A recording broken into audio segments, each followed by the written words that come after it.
What's he done? He blinded 6 horses with a metal spike. Well, what do you mean? Well, the first time one entered your life in any way.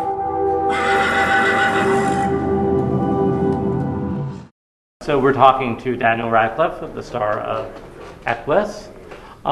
First thing, congratulations, of course, on the run. You've been here for over 3 months, and you have yet to miss a performance, which is sort of really buzzed about here in theater circles. Is that really? Yes, because most people somehow or another manage to get sick or call in sick. I've been sick. And I was going to say, have you done it sick? Have you really made that effort to just push through and go on stage? There was one show where I was really ill and I tried to eat before the show, and so an hour before the show I was throwing up. But man, I've got to have a leg amputated before I miss a show. You know, I would have to be seriously ill before I took a show off.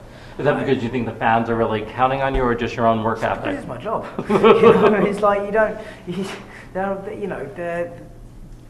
there are some jobs where, you know, you don't get. You know, I don't know. Maybe you do, but I suppose you don't get doctors phoning up and saying, "Oh, I've got a bit of a cold. I'm sorry, I can't come in today." You know, I mean, maybe they are if they're working with newborn babies and stuff. But yeah. So it's just my job, and it's a work ethic that my mum and dad have had always, and they've imbued in me. So yeah, it's just that you don't miss shows. Is it hard to come down after the show? Yeah. Do you stay up till 3 in the morning? Do you? I generally I was up till like 2 this morning watching the England versus India scores tick over on my computer because no one broadcasts cricket in this country.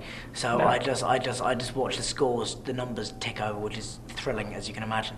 But so I watched that for a couple of hours, and I also watch a lot of Discovery Channel and History Channel, and that's great. I love Monster Quest on History Channel. It's awesome because every show goes the same way. Every show kind of goes, "Oh, we didn't find a monster." Well, yeah, no, of course not, because they're not there. But you know, but you still spend an hour telling us about them.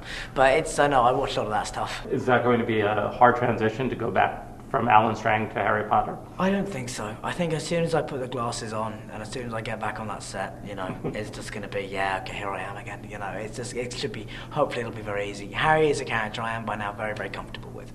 And there's a lot of myself in Harry, so it shouldn't be too hard to transition back to. Did you have an instant rapport with Anna Camp, who plays your love interest? We did actually. We got on very, very well, sort of from the word go, really. Which was really, really good. And she's a really sweet girl, and I think she'll do very well because she's a very, very good actress.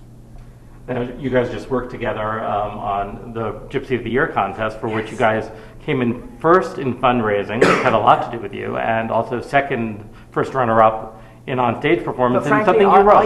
I think to come first runner-up to The Lion King, which was amazing, which is basically, apparently I've been told that people are talking about the guy that choreographed that. Yeah, they're talking about him as being like the next Alvin Ailey. So we came second to that, man. I don't care what anyone tells me, we won. You know, that's amazing. And also I think it's really cool that a company of like 30 people came up with this thing that we beat the musicals at their own game, man. We did a song and dance, and we beat them. So we were all thrilled.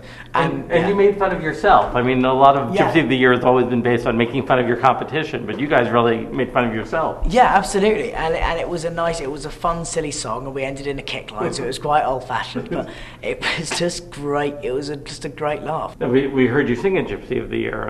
Is musical theater in your future? Well, I can sing a lot better than that. First of all, I'd want to say, because I had a real cold those days, so the voice was really scratchy. You can probably still hear it a bit now. And so, yeah, I mean, I'd love to do a musical. I would love to do a musical. But I've got to get better at singing first. I've got to take a lot more lessons, and I am taking lessons. And here in the States? Or I've been taking them here as well, actually, yeah.